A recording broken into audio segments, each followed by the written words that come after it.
Termite and Mister S. And we've got another great story for you today about overcoming. And it's with Cherita Andrews, my dear, loved friend that I've loved since 2009. That's right. We were talking about it. That's right. We met at a golf tournament, and, from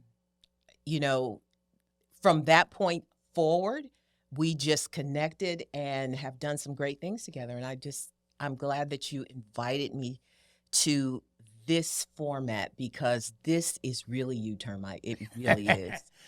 She knows me well. I do. And this is one of those people that I say I love, because I do love you. I love and you we've too. had a great friendship. Yes. So we'll quit boring the people talking about our friendship and stuff Okay. like that. You know, Cherita, we talk about people that have made it to some success or done well in business or whatever it may be, but we like to focus on how they got started and the ups and downs. And Cherita, I know you've had some downs. You got knocked down a few times. I did. Tell us about your story. I did. So there've been a few times in my life when I have had obstacles that I had to overcome. And a couple of them I want to share. One of the big things that people will remember was that I was on The Biggest Loser. That's season right. 9. But the way I got there was so incredible. And it also speaks to the fact that I didn't even know I needed to be there. Because my daughter, I was sharing with you earlier, my daughter was a student at Northwestern. And she called me and she said, "Hey, Mom, I'm coming home. Get me a ticket. I'm coming home on a trial for this show called The Biggest Loser." I'd never seen The Biggest. She started it first. Yeah, Okay. she did. That's right. And I had never seen The Biggest Loser. And so I didn't know what they were. I was like, okay. Sounds offensive at first. And I said, okay, no problem. You can come home. She flew home. She went to the audition. And the next day she came home, "Mom, they love me." I was like, okay, great. Get yourself ready. You're going back to school. Yeah. And so, Priorities. yes, she said, "But Mom, I think they're going to call me for an audition." I was like, "You're going back to school." As we were walking out the door, literally, the phone rang, and it was the producer saying, "Hey, we loved you. We'd love for you to be on the show. And can you come for an audition?"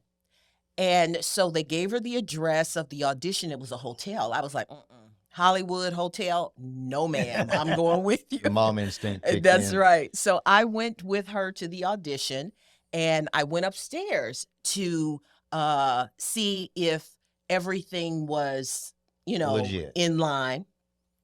It was. They actually interviewed her for about an hour. She finished the interview, got on a plane, went back to school. 2 weeks later, they called her and said, "Hey, we want you on the show, but would your mom do this with you?" And I was like, Interesting. "Listen, I'm not fat."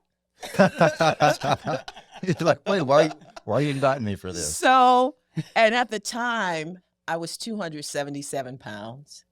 My family had a history of diabetes, heart disease, stroke.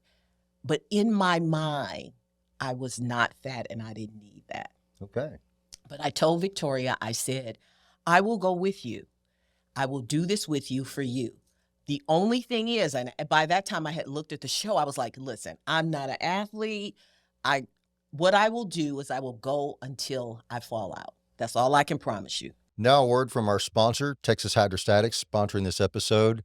For any of y'all that have equipment to maintain, they take care of all your hydraulics, your cylinders, your pumps, your final drives. Get your equipment back up and running and get it done quick. Go to www.texashydrostatics.com. And that's exactly what happened. So when we get to the show, our very first challenge is a 26.2 mile bike marathon. Right off the gate. The very first day. At mile 17, I fell off the You bike. went 17 miles still? That's impressive. Listen, I'm impressed because I was literally never an athlete. Nothing. Listen. And just to get on the bike and go. I'm not an athlete. So I went 17 miles, fell off the bike. They had told us, they said, if you come in last, you will not get a chance to be on The Biggest Loser. You will not get a chance to meet Bob and Jillian. None of that. You go home. Wow. So I was so humiliated because at that moment I understood that the choices that I had made prior to that moment determined the outcome of that moment. And so they did indeed send us home. And, but something happened before they sent us home. They sent us to a hotel that night. And Dr. Huizinga, he probably has never heard this story, but Dr. Huizinga, who was the show doctor, did something that literally changed how I thought about me. He said, at about 4 that morning, we hear a knock on the door. And I don't care where you are in the world, at 4 a.m. in the morning, it's dark outside, right? Right. They said, hey, Dr. H wants you to go somewhere with him. Follow us. We get in the van. They take us out to this place. It is pitch black. We could not see where we were. We didn't know what was going on. It's just y'all two. It's not me- like the whole group. No, it's not the whole group. It's me, Victoria, Sunshine, and O'Neill Okay. were the other two that came in last. And so the 4 of us go out there. Sunshine is an athlete, swimmer. Victoria, athlete, track. O'Neill is an ex-Green Beret. You're in good company. Listen, here I am. Dr. Huizinga runs up with his dogs. He goes up with his dogs and he says, follow me, right? Sometimes in your life when you were down, because I was humiliated, I was ashamed, I had let my daughter down because she had told me, she said, Mom, you did good, but I knew that I had not done good. I knew that I had let her down to the point where she had told me, Mom, this is my last opportunity. And I couldn't come through for somebody I loved. So when Dr. Huizinga said, follow me, I did that because I didn't know what else to do. You tried everything else. I said, hey, why not? I started walking, pitch black. I could feel myself going uphill, but I couldn't see anything. And so I'm on the ground. But he kept coming back for me. And listen, you can tell, look at me, I'm not a dirt girl, but I was happy to be on the ground. So I kept going. I kept getting back up. Every time he would say, come on, get back up. Victoria and O'Neill and Sunshine, they were all ahead of me. And when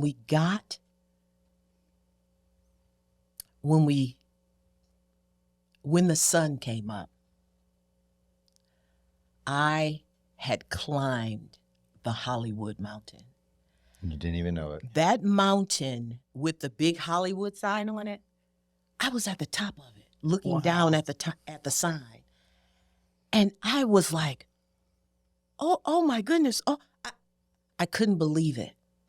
But here's the thing that changed my life and my thoughts and what I thought about me. When I got to the bottom of the hill, because when you go up, you got to come back down. Got to the bottom. God spoke to my spirit and he said, turn around and look up.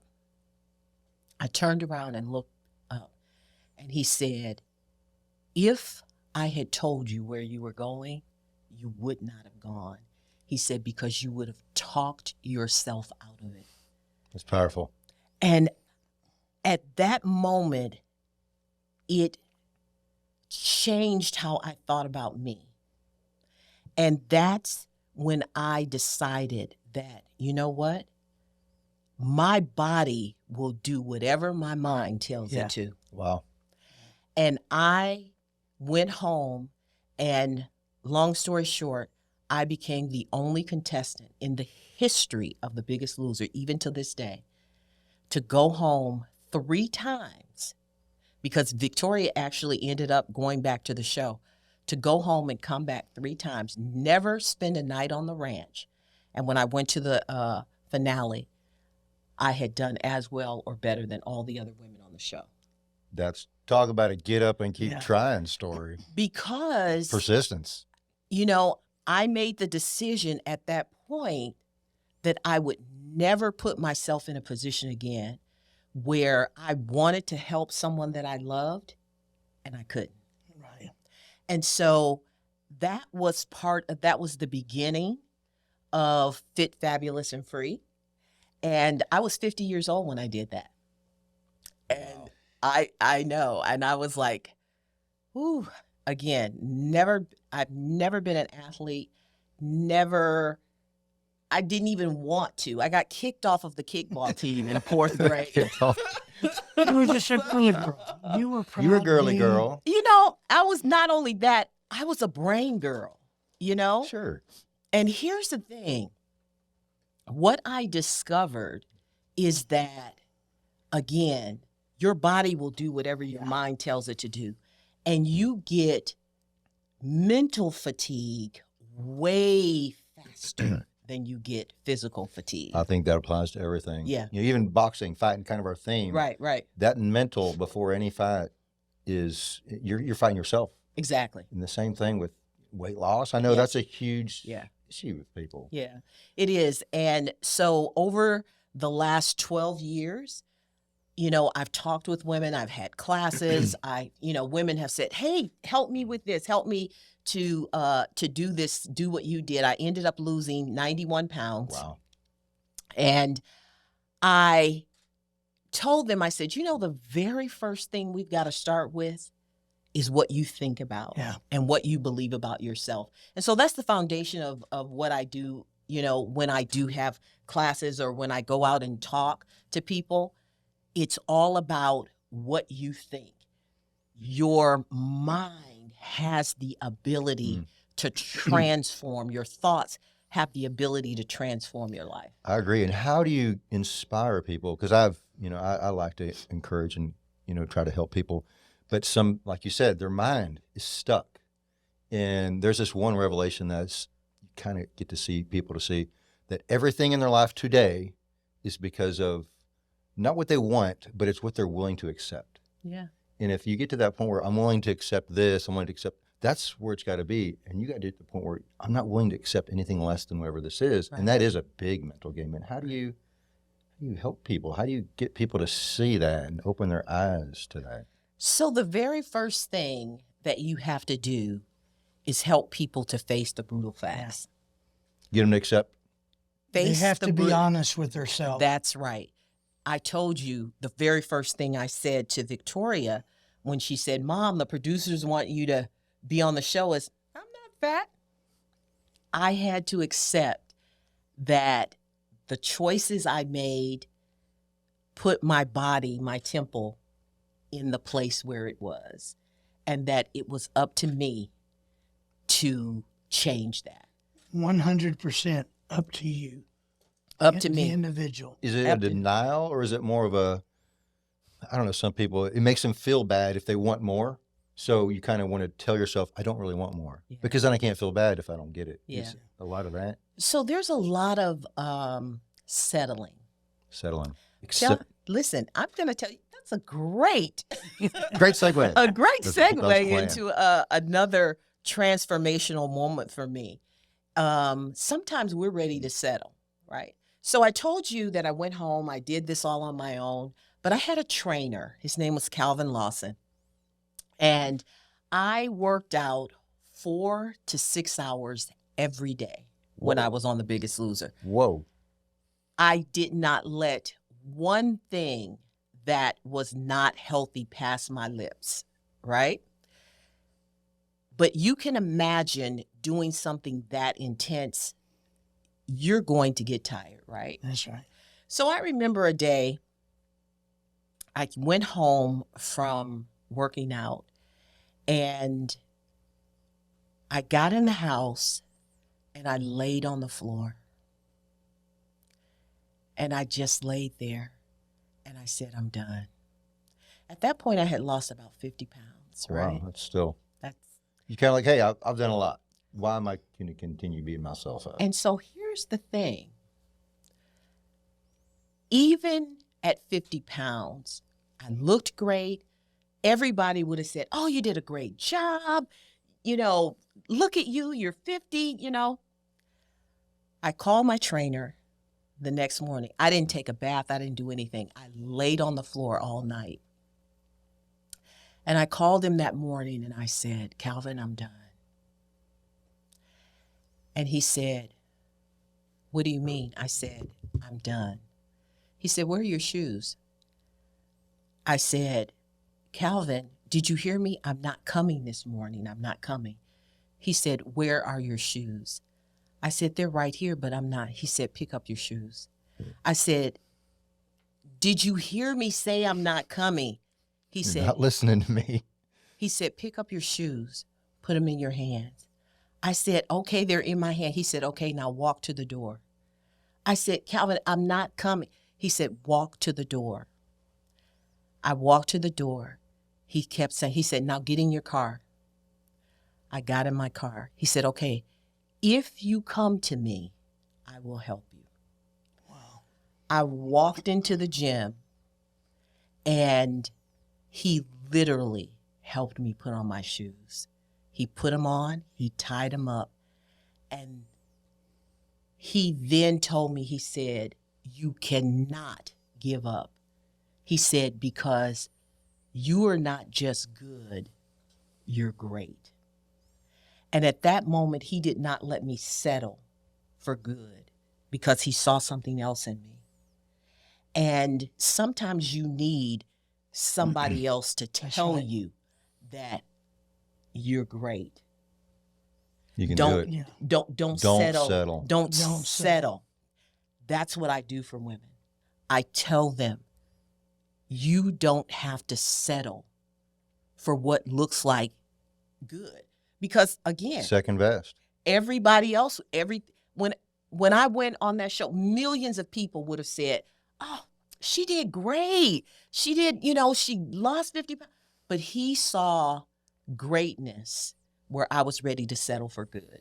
He pulled it out of you. He did. So many times in life, people want to just settle with a little bit of success Exactly. when there's a whole lot more out there. That's right. But sometimes, well, there's another message here. Yeah, that's You a just big one. need somebody to push you a little bit more. That's right. And so, maybe the people out there, maybe she's speaking to you today, that help push that person a little bit more. That's right. Maybe because you love them, Right. or maybe just because they need it.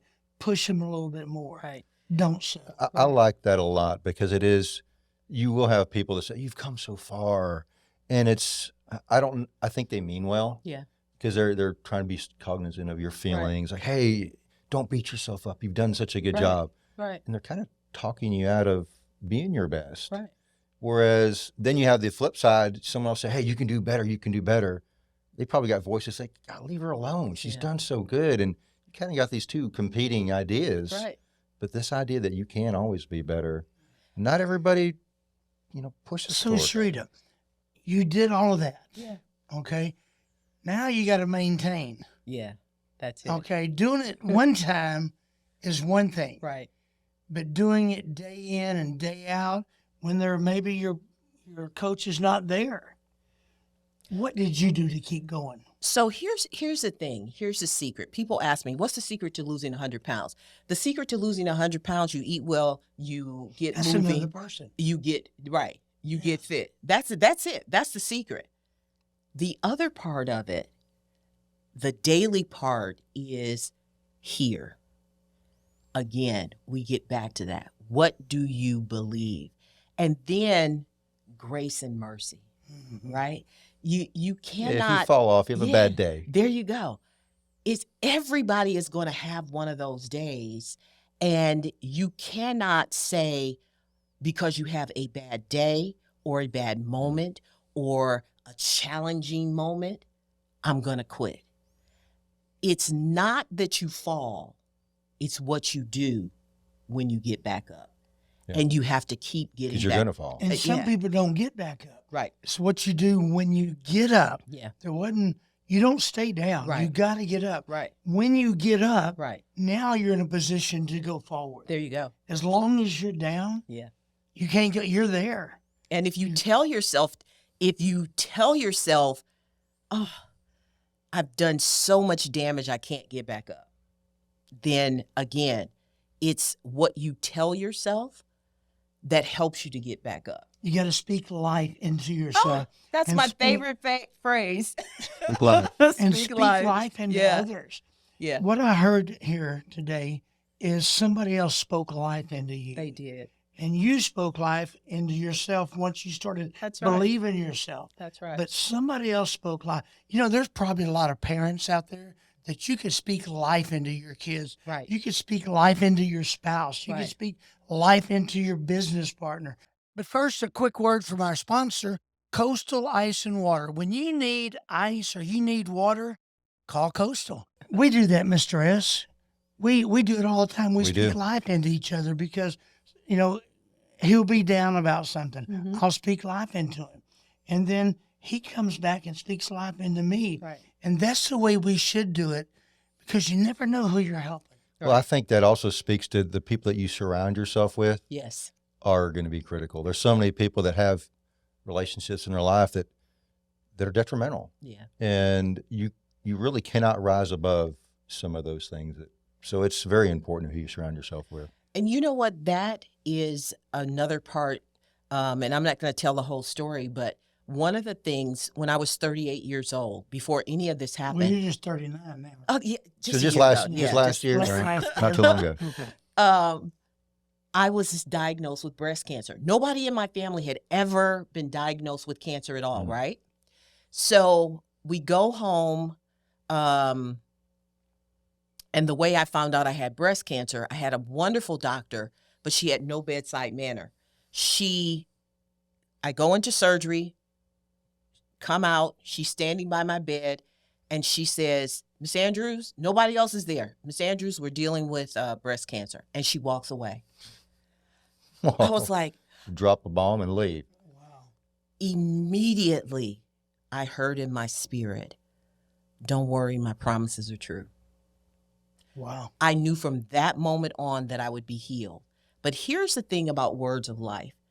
My husband, Victor, would not allow anyone, my family, my friends, nobody, he did not allow anybody in my presence that was going to speak anything other than what I had heard, that I would be That's strong. completely and totally healed. So for that moment in my life, even though I love you, right now my life depends on what I hear and who is around me and what they're in agreement with. And so I had to limit who I saw, even though people mean well. If you were crying and you were doing all, he would not let you see me. And Smart. so, yeah, You understood. the people you surround yourself with in a crisis make a difference. That's right. Yeah. That's And the right. people who you makes a surround yourself with can help you avoid crisis. There you go. You You're know, right. there's a big message right there. You just got to surround yourself with positive people, people that will speak life into you. Yes.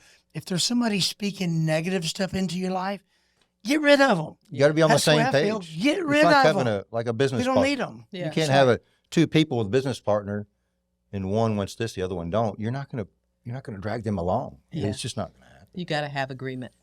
You do. Well, I just don't like people to speak negative around me, and we shouldn't allow them to. Yeah. Because if we let people speak negative stuff in their life, we start believing it. Yeah. And you know, God created us in His image, Yes. which is pretty doggone good. Yeah. It And is. So anything else on you? Tell us about What your are book. some of the things you're working on? I know you said you had a book, you had some I classes. do. So I do have what I call a belief guide that I use in my classes. So one is actually a pocket vision board, Okay. right? And the other one is what I use in my workshops. And the title of this is What I Believe. And it is, you could read this book in less than a minute. But the whole premise of the book is that I believe I have the power to create my future. And you do. And so part of this is meditation, meditating on the things that you believe. Number one, understanding where they come from.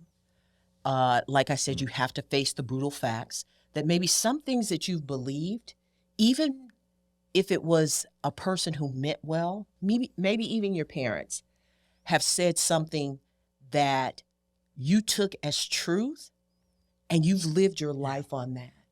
But guess what?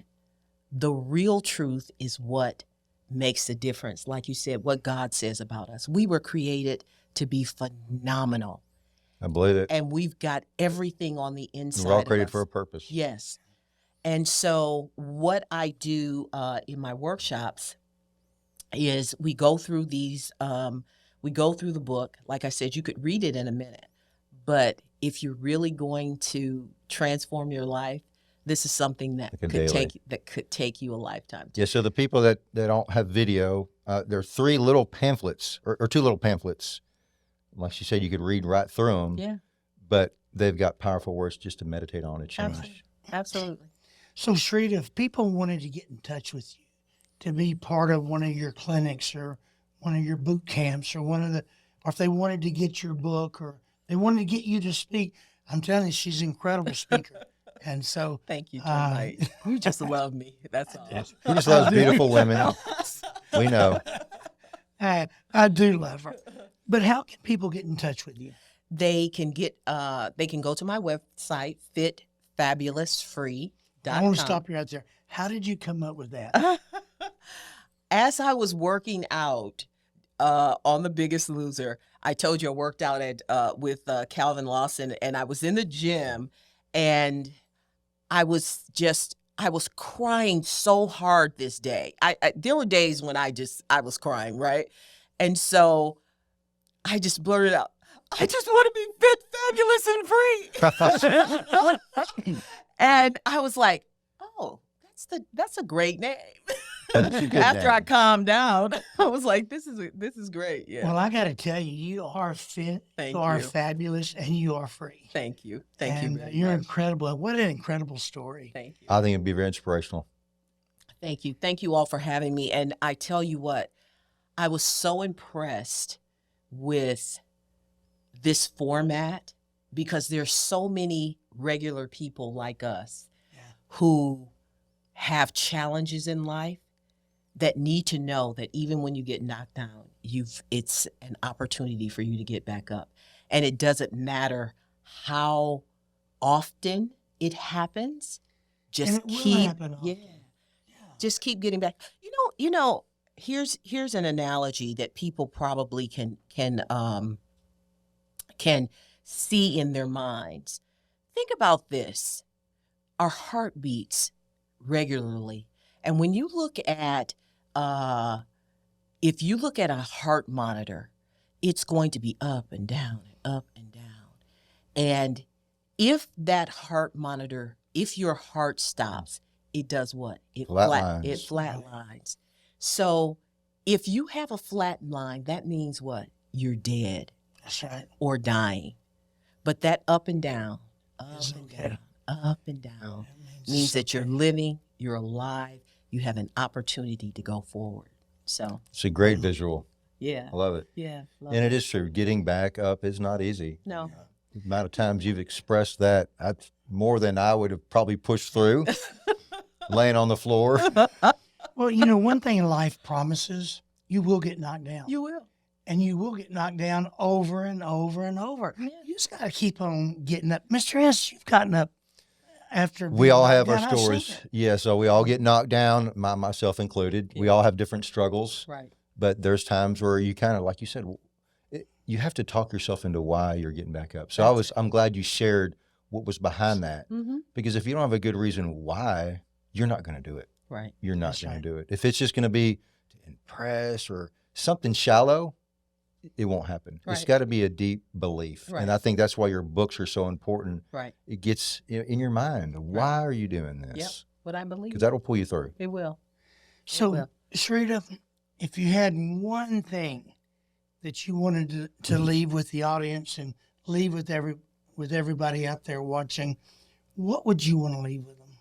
I know there's multiple things, but what is just one thing? And I'm putting you on the spot.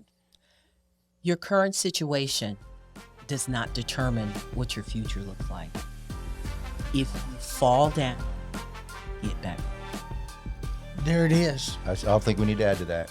That was Have to. perfect. I think we should close Hey it guys, right it's there. been good being with you, and we want to remind you as always, you got to keep your guard up. Keep your guard up.